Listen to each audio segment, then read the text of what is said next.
or should we toss out from here?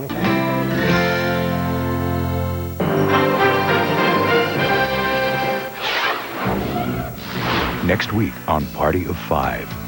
I'm thinking about trying something a little risky, maybe. What, like bungee jumping? No, like this. Claudia's not here. Didn't someone from the office call her out of class? She isn't in class today. James Day, Child Protective Services. I'm Jimmy. We're going to take a ride, okay? We're not going anywhere with you. Leave him alone. Where are they? Where are my brother and sister? Are they going to give them to somebody else now? Is that what you're trying to tell me? Maybe. This Friday on Good Day, I'm just wild about Harry. you'll be wild about Harry Anderson when he joins us live as our special guest host Friday morning on Good Day. Up next, Mother Nature strikes the East Coast with a vengeance, and that means big trouble at the Jersey Shore. The strongest part of the nor'easter will move through overnight. I'll have the details. Washington insiders say there is bad news ahead for Monica Lewinsky and her legal request. And we'll give you a sneak peek at the tense meeting between Tanya Harding and Nancy Kerrigan. The Fox 10 o'clock news starts now.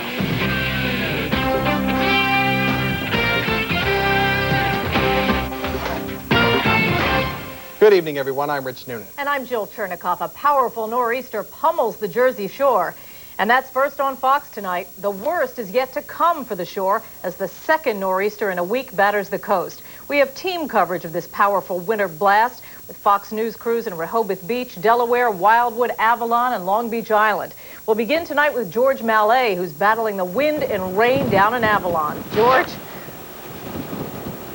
Jill, I have covered a number of hurricanes in my day. I was on the Outer Banks of North Carolina for Hurricane Emily. I was down in Wilmington, North Carolina for Hurricane Fran. And I think just by virtue of the fact that it is so cold down here tonight, this is actually worse. Now, there are a number of voluntary evacuations that are underway out here in coastal New Jersey tonight. More about that later. But I'll tell you something, this storm is for real.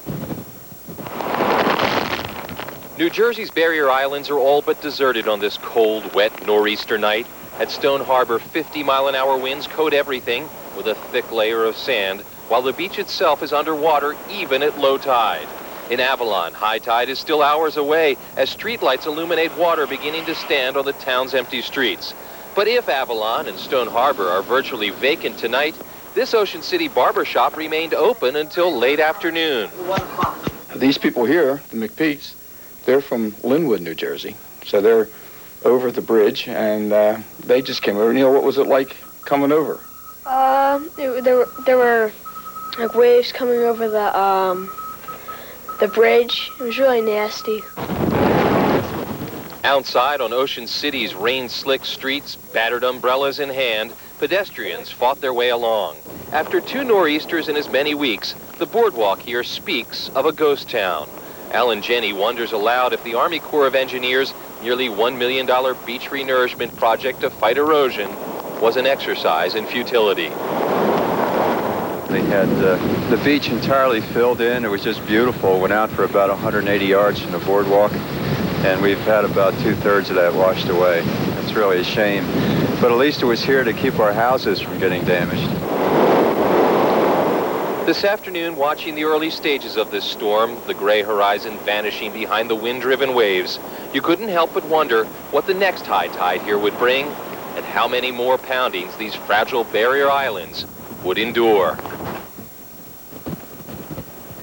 And again, the big problems out here tonight, the big concerns are obviously the beach erosion we just talked about, but also flooding, particularly in the back bays. On the subject of flooding, as we speak, authorities are asking for Ocean City residents in low-lying areas and flood-prone areas to voluntarily evacuate, not a mandatory evacuation. They are setting up a shelter tonight at Ocean City High School. The other problem that we're enduring out here, scattered power outages up and down the coast. We are live in Avalon. George Mallet, Fox News. Back to you. Oh, boy. All right, George, hang in there. What happens next with this storm, and what about tomorrow morning's rush? Let's go right to Frank now for the very latest.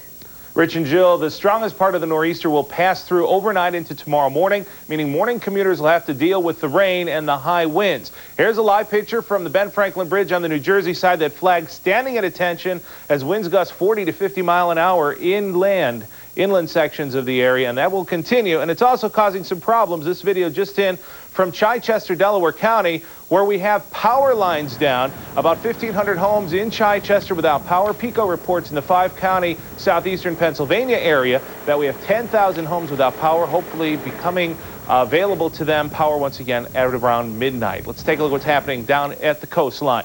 We have a coastal flood warning, a high wind warning, and a storm warning in New Jersey and Delaware. Look for those strong winds to continue. 40 to 55 mile an hour and gusty with heavy rain as well. Right now, radar is showing that rain continues to pour into the coastline where George was, and that rain shower activity will continue for at least the next 12 to 18 hours. We'll have much more on this storm coming up just a little bit later. Rich? All right, Frank, in Wildwood, the concern is serious flooding tonight. The high winds are pushing a lot of water into Wildwood streets, and that has emergency officials worried. Joyce Evans has the story from Wildwood. Along Oak Avenue here in Wildwood, we saw the streets go from just wet to floods of about a foot deep in a matter of just 3 to 5 minutes. We won't be sleeping tonight. We'll be up till at least the high tide tonight. The inflatable boat is ready at the Kotick home just in case the water comes higher than last week when it was 4 or 5 feet deep. But Ed Kotick's mother, Jean, down the street, is not worried. They're not taking me out. Not in a boat? No way. You gotta stay in the house? Stay in my own house. If they can leave their homes now and stay with a friend on higher ground, we recommend that strongly. Emergency management officials are working to repair broken flood pumps knocked out in last week's storm. A couple of boats are ready, an Army truck is standing by, and the National Guard has arrived, patrolling the streets ready for any emergency. Waves are crashing over the bulkhead in North Wildwood, hurling baseball-sized rocks. Strong winds knock down lampposts and some power lines, making it almost impossible to walk. Still, officials and residents consider this not so bad. They say they're just waiting for the other shoe to drop when the high tide comes in. In North Wildwood, Joyce Evans, Fox News. And this powerful storm has prompted schools up and down the Jersey Shore to close tomorrow. All public schools in Atlantic City, Ocean City, Sea Isle City will be closed tomorrow. Officials in Brigantine will decide at 5 a.m. whether or not to close for the day. And in Delaware, the beaches are taking a real beating, and that could continue through tomorrow afternoon. Jacqueline Bolden reports from Rehoboth Beach, where winds were gusting up to 60 miles an hour. There's something incredibly fascinating watching nature at war with herself. An angry ocean churned the waters and crashed into the boardwalk in Rehoboth Beach. A steady stream of traffic brought people to the ocean's edge to watch. What happened when you came by last week, which is a storm that wasn't even as bad as this one, I think? We were sitting up here by the front, and a wave had come. Some of the water had washed up over top of the wall and pushed my car back a little bit, and it was a pretty wild experience sitting there feeling my whole car move. It was 1 week ago a nor'easter came up the East Coast and battered the coastline, leaving beaches ravaged and vulnerable. You know, we're already in a damaged position, so it can only get worse. What's the story with the National Guard, too? Late this afternoon, Mayor Sam Cooper and other community leaders gathered for a conference call to get the latest word on the storm and to let emergency management officials know their concerns. Last week, the winds were severe, and they're predicted to be almost or as severe this time. But they're to hang around for 36 to 48 hours, and that's clearly going to be the big difference. The first damaging high tide will come in about 4 hours, but township officials say it's the high tides after that that concern them the most. The one early tomorrow afternoon and then again early Friday morning. They say those tides will determine just how much damage this storm leaves behind. In Rehoboth Beach, Jacqueline Bolden, Fox News. And down south in the mountains of Tennessee and Kentucky, the problem is snow, and lots of it. This nor'easter left up to a foot of new snow in areas that got a foot of snow last week. Hundreds of drivers were stranded on Route 40 in central Tennessee when dozens of accidents blocked the highway.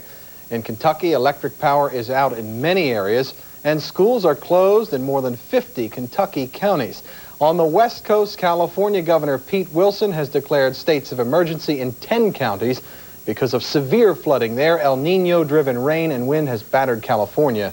for days. We will, of course, update you on this storm as events warrant throughout this newscast. Later, we'll take a look at how Long Beach Island is faring. Tomorrow morning could be an adventure for people going to work and school. Be sure to start your day with the Fox Morning News beginning at 6 a.m. Then from 7 to 9, Good Day Philadelphia, we'll have all the school closings. It's fascinating. The force, mystery, the awe-inspiring power of weather. Unfolding every night on the Weather Channel. Heavy snow occurred to the northwest of the low-pressure center. Coldest temperatures will happen overnight. Watch us every night to find out what's happening, why it's happening, and how it will impact you tomorrow. It's interesting, insightful, and informative. Join us tonight and every night on the Weather Channel. The Weather Channel's program schedule may be different than normal during the next half hour due to special weather coverage. Stay with us. A comprehensive update is just ahead on WeatherScope. Right now, your local forecast.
Special edition of WeatherScope.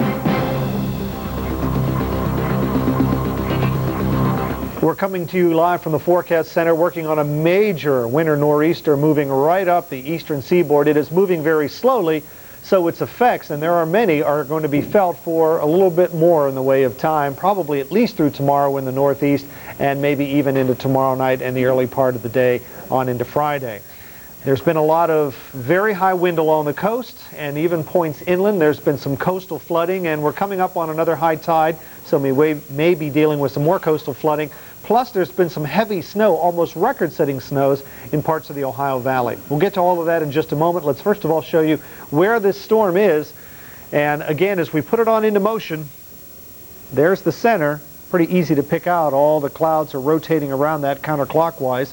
And we've superimposed the radar echoes on top of the cloud cover, and you can see the moisture flowing back here into parts of Ohio and Indiana. And there's been some fairly significant snow, like around Cincinnati, working on almost a foot of snow from this storm, and that is almost a 24-hour snowfall record. But along the coast, it has been wind, it has been high surf, it has been the threat for coastal flooding. Some of that threat is being realized. Ocracoke Inlet all the way up to Watch Hill, Rhode Island, there are coastal flood warnings. Again, with a high-pressure area to the north, our low to the south, the flow in between the two systems coming right on into the central Atlantic coast, really piling up the surf. And now that we're coming up to another high tide, it is really getting serious in a few areas. We have 2 different Weather Channel crews out reporting on that very situation, one in Seabright, New Jersey. But first of all, we'll go to Virginia Beach, Virginia, and Mike Seidel. And Mike, again, probably a lot of apprehension there with the tide now starting to come back in. There certainly is, Jeff, tonight. We had a high tide this afternoon, and tides at that point were running 3 to 4 feet above average here on the Atlantic in Virginia Beach. And then it went out, and now it's coming back in, but it didn't go out very far, just a function of this east and northeast wind not allowing the tide to go out like it should.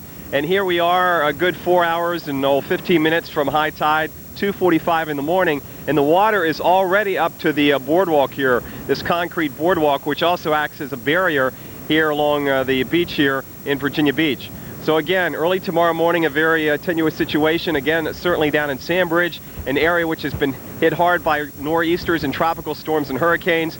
A couple of homes went in last week, and they've got 3 dozen homes condemned in that area tonight. Some of those may be lost to the raging Atlantic waters. Surf still breaking on shore, all running about 6 to 8 to 9 feet. The pier is still in pretty good shape. We haven't lost any of the Virginia Beach fishing pier, so that's some good news. And another thing is we're not dealing with the astronomical tide like we were last week, but that doesn't matter. We expect tides tonight to average 4 or 5 feet above average, so the water will be higher than it was this afternoon. We'll be watching it for you. Also watching the weather is our Lori Geary up in the New Jersey beach areas on the Jersey Shore in Seabright. Lori, tell us what's going on there. I can hear the rain. Well, Mike, things feel like they're definitely getting worse, just even in the last half hour since we last spoke. Winds are definitely kicking up about 40 to 50 miles per hour. The big concern, of course, is the high tide, expected at about 2:30 tomorrow morning. And folks here are really hoping the water doesn't come up over the seawall, which was rebuilt 6 years ago after a fierce storm. So far it hasn't. This could be the test. Another concern is the Shrewsbury River. Lots of foams and businesses along this water, and folks are hoping it doesn't rise above flood level. Now, emergency response teams are watching this storm very closely. Driving conditions are very dangerous at this point. It's tough to keep on the road. It's really tough to see, and it's definitely tough to steer because the winds are kicking up so high. So if you're out and about driving, you really need to be careful. Jeff, we're going to take it back to you in the forecast center.